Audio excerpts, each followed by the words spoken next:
Okay, I'm gonna try to get through this without hacking at all, clearing my throat, because I've got sinus problems, so forgive me for that. I'll do my best not to hack through this, but I've got a lot of information to cover. This is about camshaft sensors for the late model GM, the Gen 3 and the Gen 4.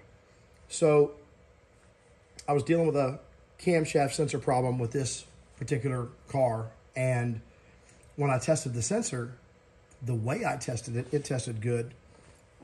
But there's a lot of confusion about these, and I'm going to tell you why.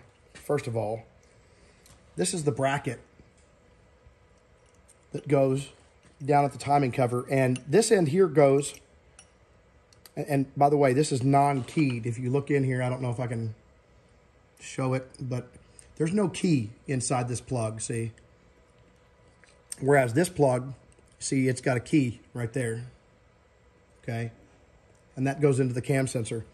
So the reason I mention this is because in the GM documentation, they refer to this plug a lot, but I don't ever see them refer to this plug. That causes confusion, and here's why. If I align these plugs straight up and down, let's see, this goes like this. Okay. Red left, brown right, brown left, red right. So they switch pins A and C between these two plugs. So if you don't know what or which plug you're looking at, you're going to be confused, or you could end up confused as to how your pinout should be. And even when you buy an adapter harness, let's say you don't have this piece here. When you buy an adapter harness from a company like Casper's, and you plug it in to extend your cam sensor from a Gen 3 in the back to a Gen 4 in the front, you still don't know if that is supposed to plug into this or plug into your camshaft position sensor directly in some cases. And so which it plugs into will determine where pins A and C should end up. So to eliminate all the confusion, I came up with something that I'll share with you. This is the camshaft position sensor for the Gen 4 GM.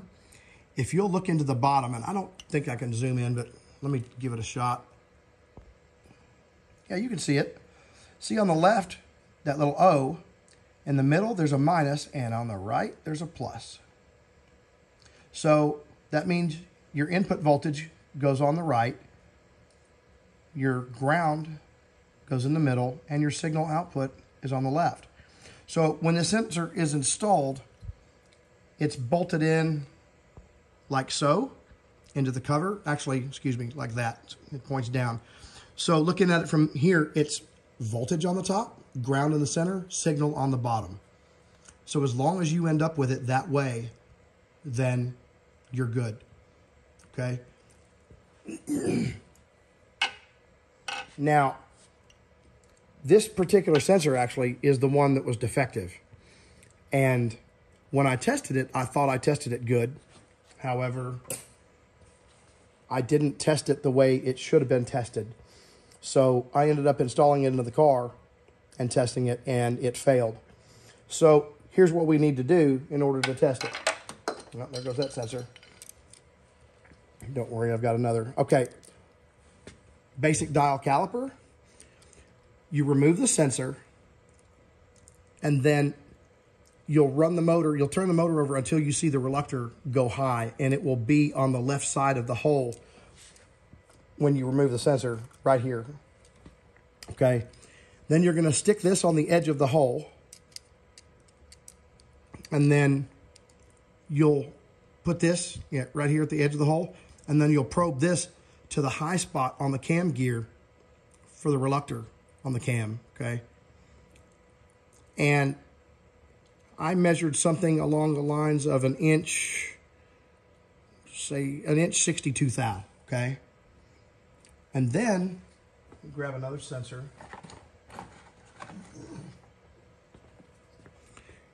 You'll take this, and there's a couple of marks. Let me move this in front of the camera. That would probably help. Okay, you'll take your sensor, and there's a couple of marks on the sensor. Right there, there's an edge, and there. And these are going to hold the sensor away from the cover. And so you need to measure your depth to that right there. So you'll put the edge, let me back this up a little bit.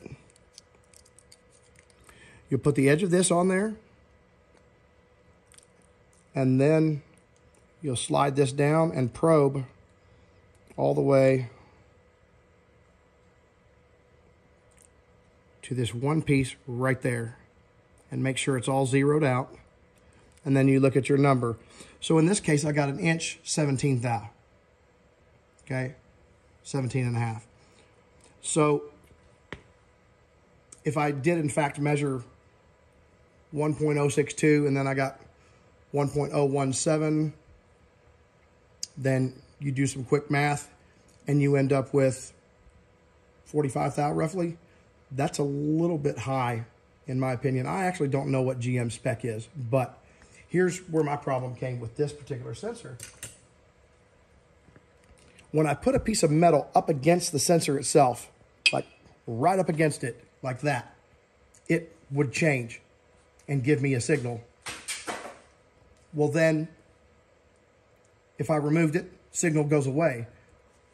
The problem is it had to be right on top of the sensor in a very specific way. In fact, if I tilted the sensor just a little bit in the hole while it was mounted, it would come on and go off. Like it was very, very unstable. Taking another sensor out of the package since I keep losing them. But yeah, I actually shaved these off, these little standoffs, and then I had to grind this down to where it was flush. So the sensor would go in deeper. So I got closer proximity to between this and the reluctor on the cam gear, and it still wasn't providing a stable signal. So I knew damn well that sensor was defective, but that's what it took to figure out. Now, how do we test one? Okay. I made a little breakout harness here, which is just one of these pigtails like this. I cut one off, and again, looking at this relative to the sensor, you plug it in like this, and as I mentioned, voltage, pink in this case is ground. So you got red voltage, pink ground, and the brown with the white stripe signal, okay? So I just clip these wires on the battery at the other end, and then I've got these twisted on the wires, and then I've got a little alligator clip on my signal wire. So here's how it works. Let me, well, it's actually plugged in. So without this, I don't know if you can see the meter. I'm gonna try to set it up to where you can. Just move this thing over, and then we'll zoom in. Okay. So right now I'm on voltage, okay? Now my voltage is gonna be 0, I think. Oh, it's close enough to that. Let me get it off of there. Okay, voltage 0, okay? When the voltage is 0, not only should it be 0, but then you switch it over to the omega sign for ohms, resistance, continuity. My continuity to ground is good. I've got 58 ohms resistance to ground, okay? That's including my leads and everything else. So it's probably 25 ohms to ground actually, okay? So this sensor is gonna toggle between that ground when it's off of something ferrous, like steel, no voltage, to see if that works. No, that ain't gonna work. Let me hold this down, get out of the way of the damn camera. Okay, there you go. See, 13 volts. The last thing you might want to do is space this sensor out. While you're holding it, take it and see how much space you can put between it and the metal to get a signal. If you can only space it out 10 thousandths, and you can use paper, doesn't matter, because your magnetics are going to transfer through that. And I hope you saw the meter. Sorry about the reflection. But you could stack up a piece of cardboard or some paper and get a known thickness, put it on top of that metal and make sure every time you set that sensor up against it, you get a good stable signal. If it's 45 thou, and that's what you measured for a gap, and it's consistently good, well, then you should be there. I don't like higher magnetic gaps because I don't want any unreliability. So, excuse me, I would want to close the gap if I could, but if it works and you don't have the means to change it, so be it. I would like it personally, 25, 35 thou, that'd be good. Any more than that, and I'm nervous. Again, I do not know the GM standard. I might be able to come back and comment on that standard. I'll look it up because I do have some documentation. Now, if, let's say you needed to bring the sensor in, again, what I did is I ground that little edge down there on one side, that edge down there, right there.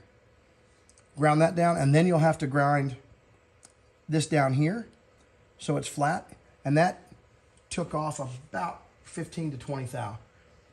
One other thing you could do, if you've got a mill, you could lay this plate in there, make sure it's flat on your table, and then you could mill some of this down. Okay, so I think I've gone over this cam sensor pretty well. So you should have, with this information, everything you need to troubleshoot a cam position sensor and know that it's working right. And you might want to check all this stuff as you're assembling the engine. I had to take the water pump back off of this just to get to this and do all these tests. So not a big deal. I hadn't put the coolant in yet, but I think life would be easier if I just checked it all in advance. Thanks for watching. I hope it helps.